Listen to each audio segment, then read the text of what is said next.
It's the hammer of justice, it's the bell of freedom. It's the song about love between my brothers and my sisters all over this land.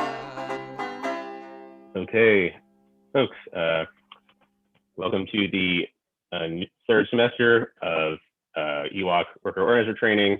Really psyched to have you all here. As I said previously, my name is Royce. I'm with New York City VSA. So our first training is on leader development and identification. So this training, as I said, is about identifying workplace leaders to get started on your organizing committee. And after that, next week, we'll move into how to map your workplace. And to present on this, our guest trainer is Emily Pullian, international labor organizer in Washington, D.C. Thanks, Royce. So hi, I'm Emily. I am an organizer. I primarily doing international work, mostly with unions and workers across West and South Africa. We're organizing with unions to strategize on campaigns and organize in the informal sector, agriculture, commercial sectors, and gig work. I started my organizing in the US in 2003, and then moved to Europe, where I organized precarious workers and started some organizing training programs there focused in the developing economies. So I am really excited to work with you today on building workplace leaders and building organizing committees. I'm really excited about that next mapping your workplace training. So I'll come listen in on that one. So, but we're talking about organizing inside the workplace and some of the best practices. So as you can see on that slide, one of the first things that we're talking about is a leader is essentially an organizer in the concept of EWOC. We sort of blur the lines between organizers and workers. That isn't always the case if you have professional union organizers. Sometimes those folks are coming from the outside of the workplace, but a lot of the work that EWOC is doing is really building up organizer capacity amongst folks that are working in a workplace. And that's incredible because there's deep authenticity in that. So we're going towards union democracy ideals and empowering workers to do their own organizing, having those skills, knowledge, and even administrative capacity. So encouraging worker leaders to build the worker movement more generally and to join EWOC to attend the trainings, etc. So some of you may have even found this training in that way. So it may begin with an internal political education program where rank and file and talk about workplace issues, those that they have in common and some that maybe are unique to each worker, talking about worker rights and the processes that are happening for people in their particular state or locality to form a union. It may change and vary for each person or each of you who are engaging in this. So, the vision for EWOC is really to move towards a democratic organization, so we want to make sure that folks are participating, engaging, that there is not just one person who leads the whole thing, but you have a democratic structure. That it is worker rank and file led and powered and helps other rank and file folks to organize shops through self-sustainability without relying on thinking of whose dollar is coming in and how dedicated the staff may or may not be. And the power of the union, we would hope, would be rooted in the shop. Or across multiple shops, perhaps even across places where people find that they have a lot in common across various workplaces that are the same, like restaurants. So we do blur those lines of training, engagement, and the end goal. And I think I do want to point out that final point on this slide where it says, if you are an outsider, your role is to support, train, and consult. So my entire career, I have been a labor organizer who's been paid by a trade union, and I support the organizing work of the workers in workplaces. Ultimately, the decision to organize a union or not organize a union is up to those workers. Many of you perhaps are workers yourself, and so your experience as a leader or as an organizer will be more inside that workplace and kind of leading up through your own experience. It'll be a bit different, and I have to say that for the long term, training up as an organizer within a workplace creates more sustainability, because eventually I as an outsider would have to go on to a new workplace. So just some things to think about. So organizing a union is really changing the power dynamic inside of a workplace, right? It's forcing the change from an employer that you as workers need. And as many workers, we want as many workers to participate in that as possible, because when, if we're talking about an unorganized workplace, the employer typically has 100% of the decision-making power with no need to consult anyone else.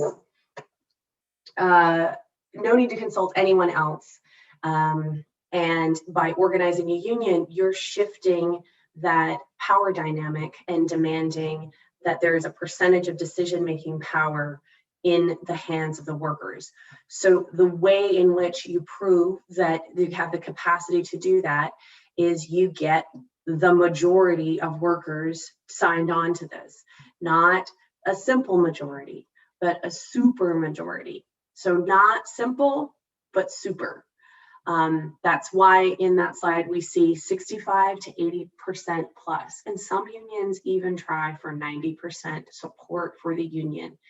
That shows the employer that the workers are powerful. And if you have a powerful union, you get powerful results, and you are able to make powerful change. It also demonstrates that the workers cannot be divided, that they are united as one and are able to make cohesive demands and a plan to win. So I will tell a story quickly about places where workers perhaps weren't as united as you might hope.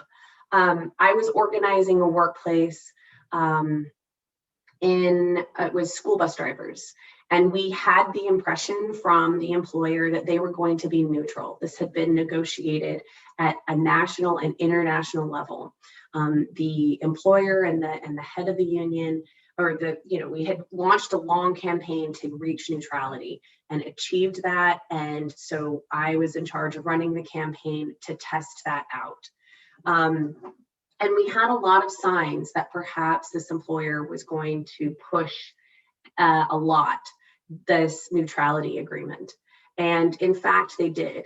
And we saw a few bits coming up that perhaps this majority we'd started with 70% of the workplace signed up and agreeing to be part of the union, and that the employer made things uncomfortable while we waited for the election. And little by little, we lost some of that support. And we knew that we were cutting it tight, but we also knew that we needed to test this employer.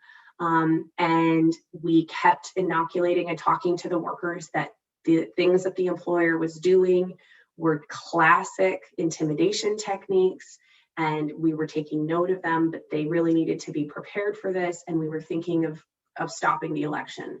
The workers said, no, we've got this, it's okay, let's go forward. And we did, and we lost by 1 vote. And that was because 2 people couldn't come to work that day, they were sick. So it was a big lesson that even though we had reached this 70%, the intimidation techniques of the employer were such that it intimidated the workers. I'm not saying that to scare you. What I am saying is that the workers thought the neutrality agreement would work, and they went back and organized a union later, and it was fine. That super majority, if we had reached up to 80% and really got a solid support network, we probably would have won the election. Okay, let's go to the next slide. So let's talk about the why of the leaders. I think this, a lot of folks probably understand why having leadership is important. So again, like we said, we've got strength in numbers. There are different leaders knowing different workers, so we ensure a representative team.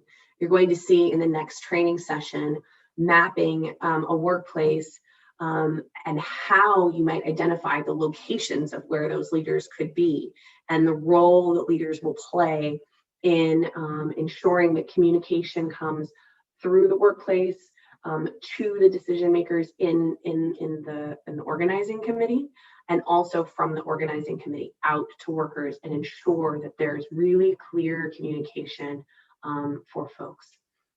We want to have a building of trust. If you're building an organization of your coworkers to fight for the rights and the demands that this group of folks has, then leadership ensures that there's cohesive demands and it rallies the workplace against the employer where there might be threats or retaliation. It's hard to form a union in the United States. And so having a group of cohesive people who are able to trust each other means that the efforts of the employer to break the trust amongst workers and to make people suspicious of each other won't undo that connectedness. It also helps us to build some accountability. Leaders are responsible to one another and to their coworkers. They are beholden to each other. They are not just, and so, you have accountability through that trust as well. And it, of course, maintains the sustainability of the union, of the structures that you build.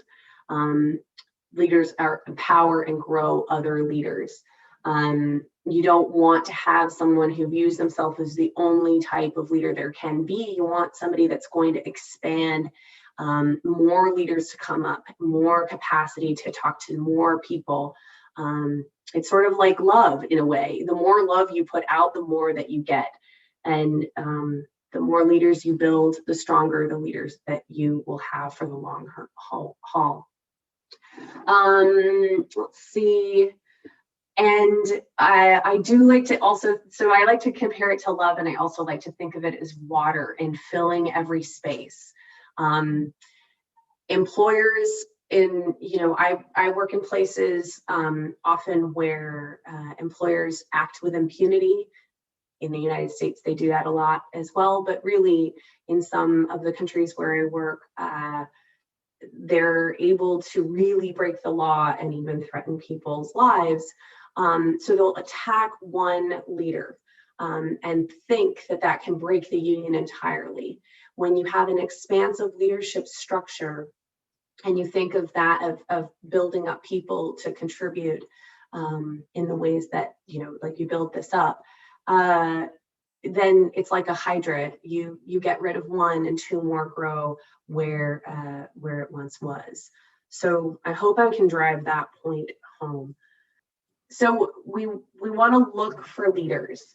I'm going to give you a chance to kind of have a look around this slide and think about what you feel about it.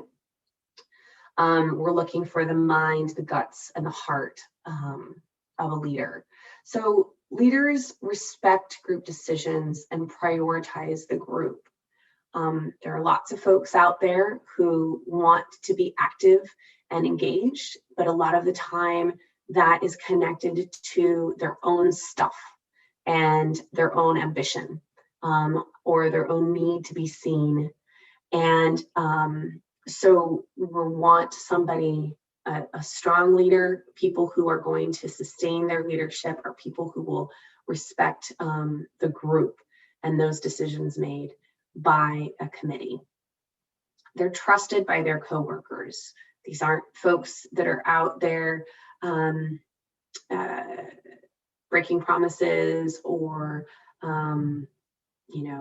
considered necessarily like the big mouth. Sure, they might be very vocal about the rights of folks, but they are trusted by their coworkers. They're responsible and honest and compassionate. Oddly enough, a lot of folks may believe that leaders should talk a lot and be capable of speaking loudly. However, when you're talking about organizing a union, listening and understanding workers' issues is one of the most important things you can do. The union is about all of the workers in the workplace coming together to make positive change and build power in their workplace. And the only way that they can do that is if they listen to each other.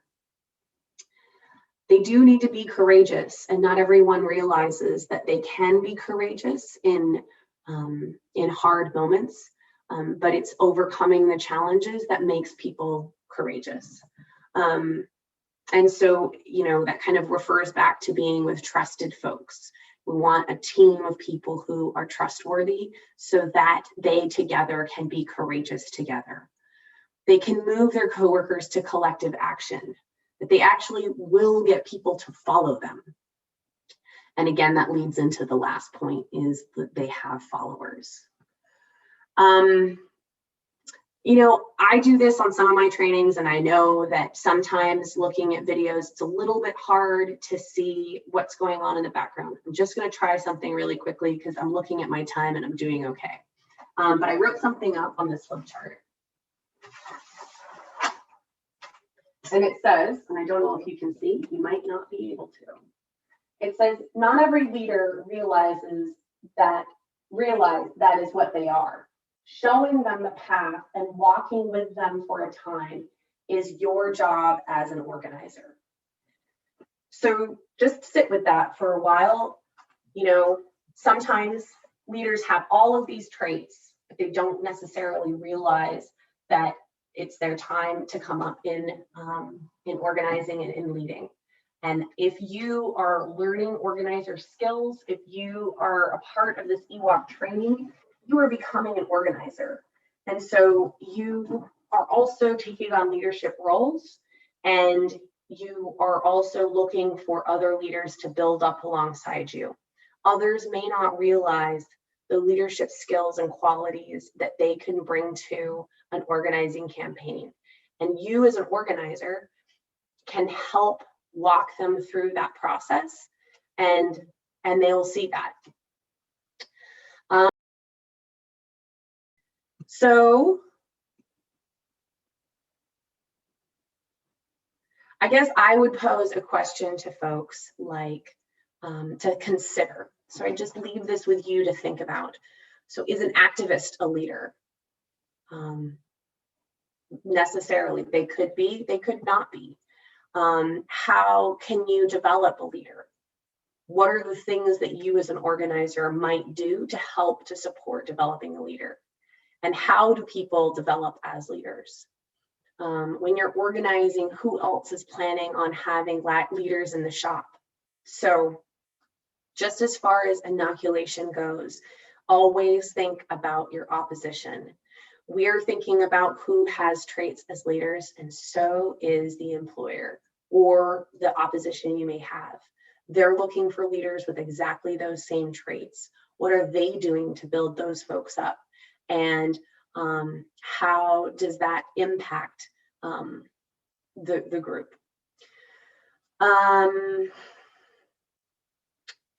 And maybe one other thing to think about is the first person you may talk to, the first person you might reach out to who picks up the phone, they could be a great leader and have all of these traits.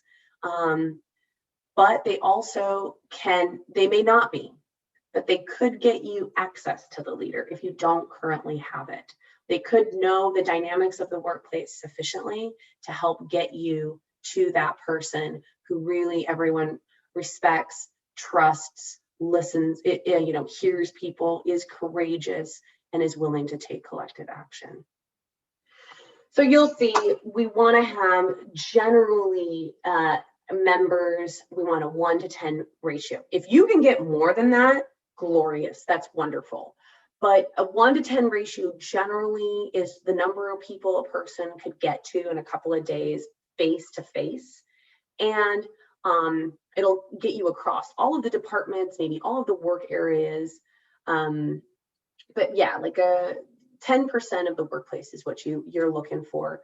And if you have more, that is much better. You don't really want to have less.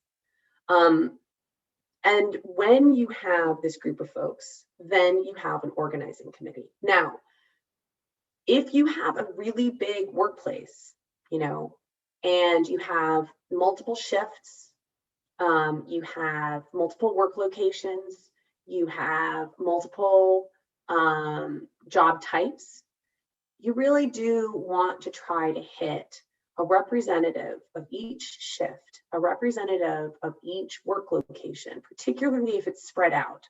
And the reason I say this is because the employer has done this math as well. And so the employer has a much easier accessibility time, and they have better access to the workers. Therefore, you've got to find a way to stay as connected to the workers and keep the message as connected to them as you possibly can. So the general rule is 10%. Okay. So thanks for coming out. Just some last asks and then some links. If you need help organizing your workplace from EWOC, the first link, workorganizing.org/talkwithanorganizer. If you need just sort of outlines for like campaign structure or basic sort of organizing principles for union and non-union campaigns, that second link is right there. If you want to volunteer for EWOC, then workorganizing.org/volunteer is how you get plugged into that. And then lastly, if you give me a second here, if you're here, we're all relieved that Trump lost, but ultimately we're already seeing the limitations of the Biden administration. We're seeing that they're including the authors of Prop 22 in the transition team, and that the party itself is not going to really save us. So we have to build something ourselves. If you don't really know where to turn, I would strongly suggest getting into DSA. I would suggest, even if you're not interested in, say, electoral politics, it's still like really important to engage on a local level. And you will find a community there if, say, your workplace is not amenable to organizing at the current time, or you're unemployed or whatever else. It's just helpful to have the community in this time. So that's DSAUSA.org/join.